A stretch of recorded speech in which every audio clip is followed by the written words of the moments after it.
Baik, kita akan mencoba program yang sudah dibuat. Di sini kita akan mengendalikan 3 buah LED dengan kondisi state tertentu menggunakan potensio.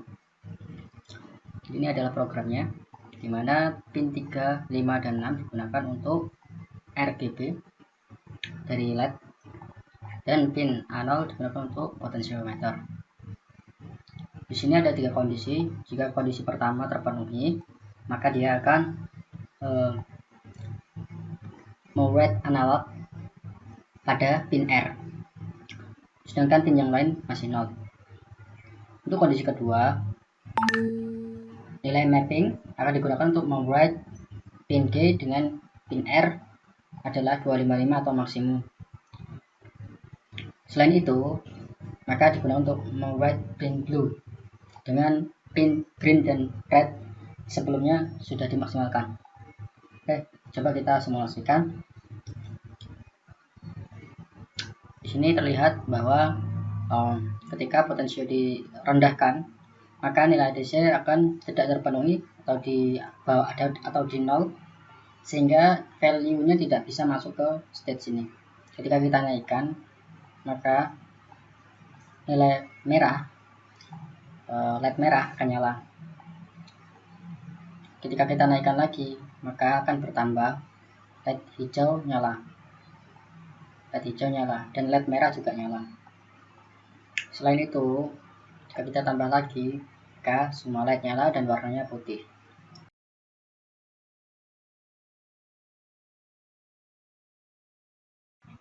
Oke, untuk yang tugas yang kedua, yaitu memodifikasi rangkaian dari satu buah potensio menjadi 3 buah. Kali ini kita akan menggunakan secara paralel dengan mengganti setiap groundingnya menggunakan pin. Jadi di sini kita tidak mengubah pin PWM yang sebenarnya kita membutuhkan 9 pin PWM untuk mendapatkan 9 buah LED.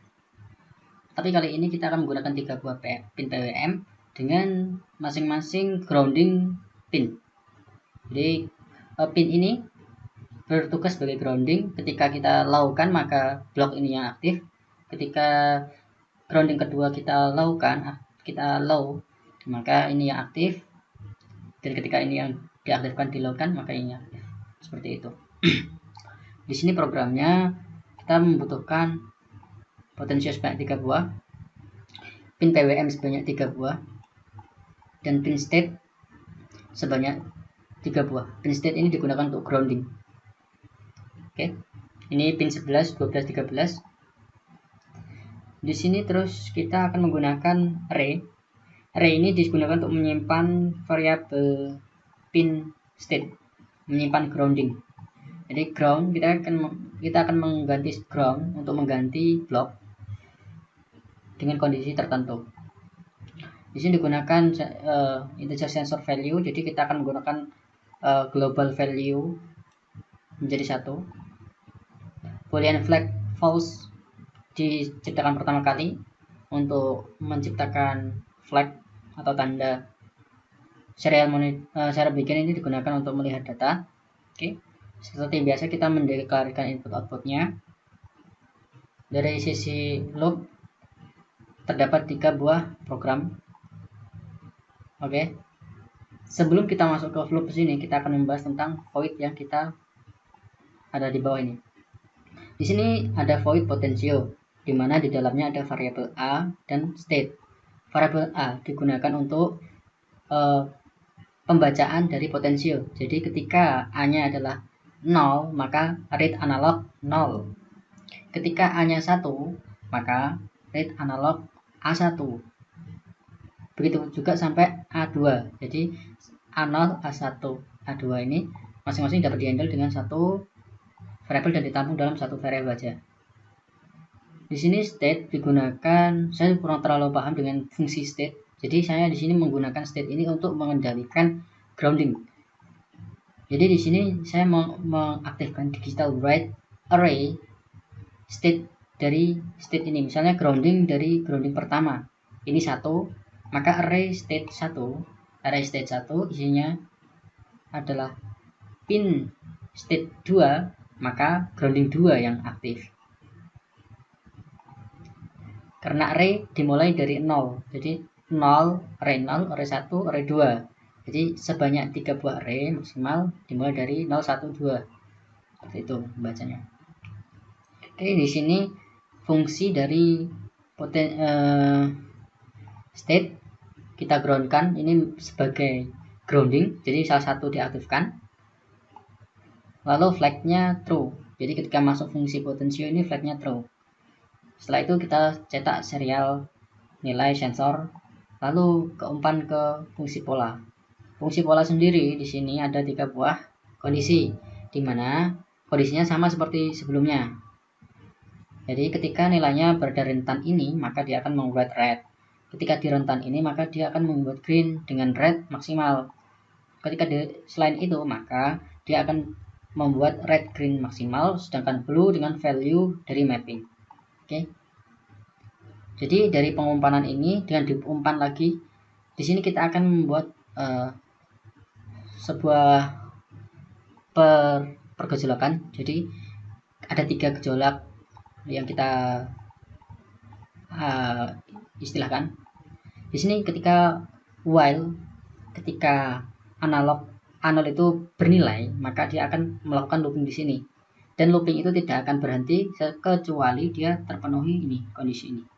Value-nya di atas 1000 atau value-nya sama dengan 0.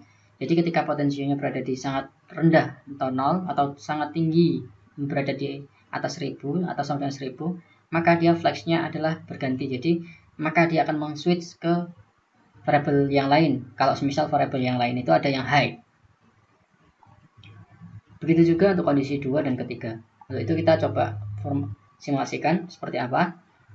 Oke, di sini pada kondisi pertama kita coba dengan kondisi state 2 dan state 3 ini adalah 0. Maka variabel dari blok A akan aktif dan variabel lain akan mati. Dan ini bebas sekali. Jadi batasan dari break ini tidak akan terpenuhi kecuali ada yang ada yang tinggi di variabel yang lain. Semisal ini, saya setting di sini. Serial monitor menunjukkan nilai A0 adalah 600-an. Kemudian saya mengaktifkan dari variabel kedua sekitar segini. Lalu saya akan menuju ke fungsi ini. Maka saya masukkan ke atas sampai maksimal, maka dia akan mengumpan ke while yang kedua. Oke. While yang kedua ini akan terumpan ke sini lagi ketika ini bernilai, dan ini tercapai ke maksimalnya seperti ini. Oke. Maka dia akan mengumpan ke sini. Nah, ketika saya nolkan, ini 0, maka saya bisa mendapatkan kebebasan untuk mengendalikan LED warna di blok kedua. Oke. Begitu juga dengan blok ketiga. Nah, saya juga bisa bebas mengendalikan blok ketiga ketika nilai terpenuhi. Oke, terima kasih telah menonton video ini. Semoga bermanfaat. Mohon maaf jika sedikit membingungkan karena ini program dasar I/O yang lumayan membingungkan ya. Oke, terima kasih telah menonton video ini. Assalamualaikum warahmatullahi wabarakatuh.